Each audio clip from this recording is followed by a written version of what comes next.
Broad gauge route kilometers, RKM as they refer to, electrified is expected to reach 46,000 kilometers, 46,000 RKM.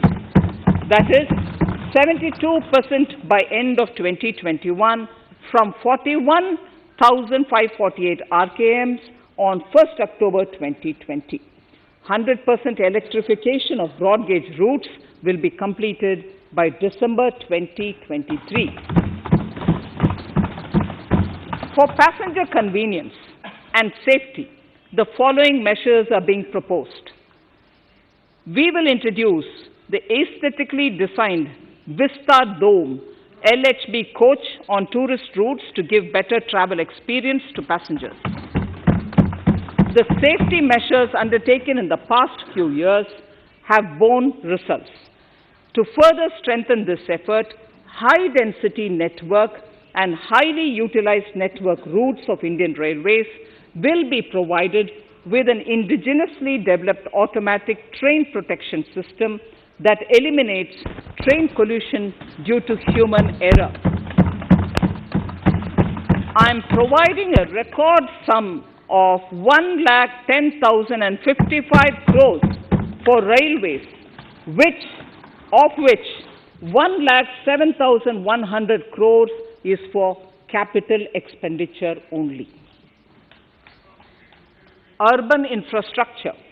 We will work towards raising the share of public transport in urban areas through expansion of metro rail networks and augmentation of city bus services. A new scheme will be launched at a cost of 18,000 crores to support augmentation of public bus transport services. The scheme will facilitate deployment of innovative PPP models to enable private sector players to finance, to acquire, to operate, and to maintain over 20,000 buses. The scheme will boost the automobile sector, provide fillip to economic growth, create employment opportunities for our youth, and enhance ease of mobility for urban residents. A total of 702 kilometers of conventional metro is operational, and another 1,016 kilometers of metro and RRTS is under construction in 27 cities. Two new technologies, that is Metro Light and Metro Neo, will be deployed to provide metro rail systems at much lesser cost with same experience, convenience, and safety in Tier 2 cities and peripheral areas of Tier 1 cities also. Central counterpart funding will be provided to Kochi Metro Railway Phase 2 of 11.5 kilometer at a cost of 1,957.05 crores. Chennai Metro Railway Phase 2 of 118.9 kilometers at a cost of 63,246 crores. Bengaluru Metro Railway Project Phase 2A and 2B of 58.19 kilometers at a cost of 14,788 crores. Nagpur Metro Rail Project Phase 2 and Nashik Metro at a cost of 5,976 crores and 2,092 crores respectively. Power infrastructure.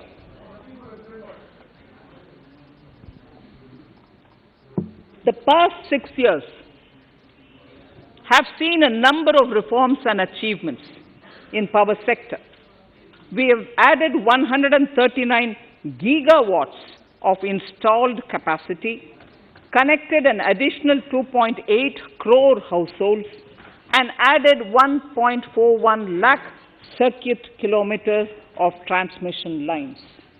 The distribution companies across the country are monopolies, either government or private. There is a need to provide choice to the consumers by promoting competition. A framework will be put in place to give consumers alternatives to choose from among more than one distribution companies. I read that sentence again. A framework will be put in place to give consumers alternatives to choose from among more than one distribution company. The viability of distribution companies is a serious concern. A revamped, reforms-based, results-linked power distribution sector scheme will be launched with an outlay of 3,05,984 crores over 5 years. The scheme will provide assistance to DISCOMs for infrastructure creation, including prepaid smart metering, feeder separation, upgradation of systems, etc., tied to financial improvements. Prime Minister, while speaking at the third Reinvestment Conference in November 2020, had announced plans to launch a comprehensive national hydrogen energy mission. It is now proposed to launch a hydrogen energy mission in 2021-22 for generating hydrogen from green power sources. Ports, shipping and waterways. Major ports will be moving from managing their operational services on their own to a model where a private partner will manage it for them. For the purpose, 7 projects worth more than 2,000 crores will be offered by the major ports on private-public partnership mode in FY 21-22. A scheme for promoting flagging of merchant ships in India will be launched by providing subsidy support to Indian shipping companies in global tenders floated by ministries and CPSCs. An amount of 1,624 crores will be provided over 5 years. This initiative will enable greater training and employment opportunities for Indian seafarers, besides enhancing Indian companies' share in global shipping. India has enacted Recycling of Ships Act in 2019 and acceded to the Hong Kong International Convention. Around 90 ship recycling yards at Alang in Gujarat have already achieved HKC compliant certificates. Efforts will be made to bring more ships to India from Europe and Japan. Recycling capacities of around 4.5 million light displacement ton LDT will be doubled by 2024.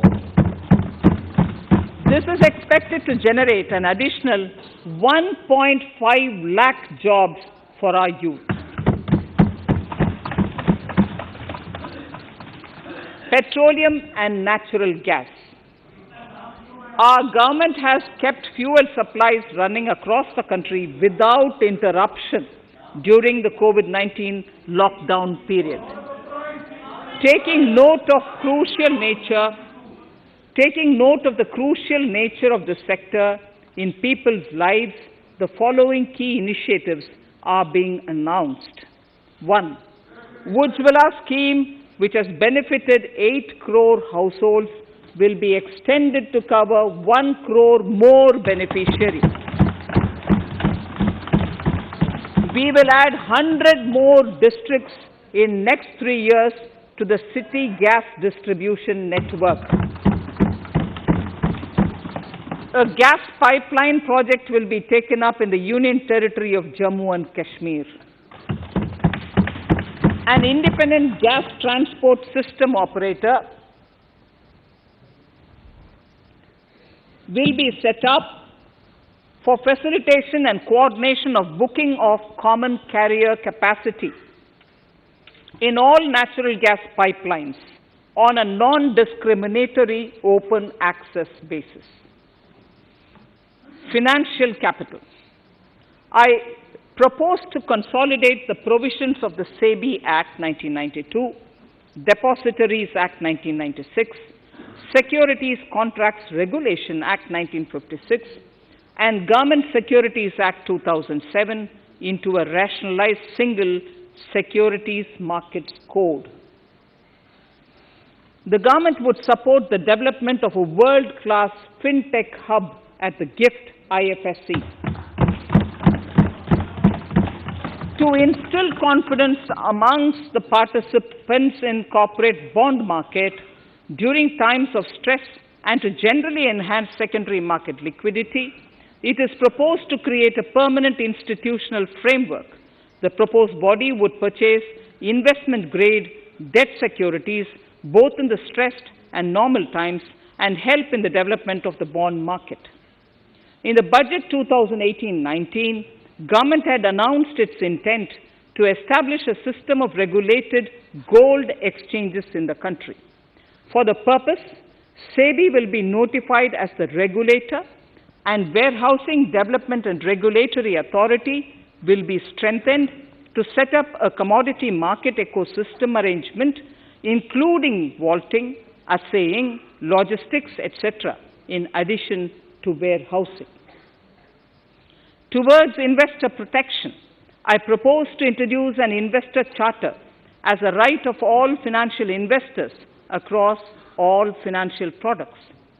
To give a further boost to the non-conventional energy sector, I propose to provide additional capital infusion of 1,000 crores to Solar Energy Corporation of India and 1,500 crores to Indian Renewable Energy Development Agency. I propose to amend the Insurance Act 1938 to increase the permissible FDI limit from 49% to 74% in insurance companies and allow foreign ownership and control with safeguards. Under the new structure, the majority of directors on the board and key management persons would be resident Indians, with at least 50% of directors being independent directors and specified percentage of profits being retained as general reserve. Stressed asset resolution by setting up a new structure. The high level of provisioning by public sector banks of their stressed assets calls for a measure to clean up the bank books.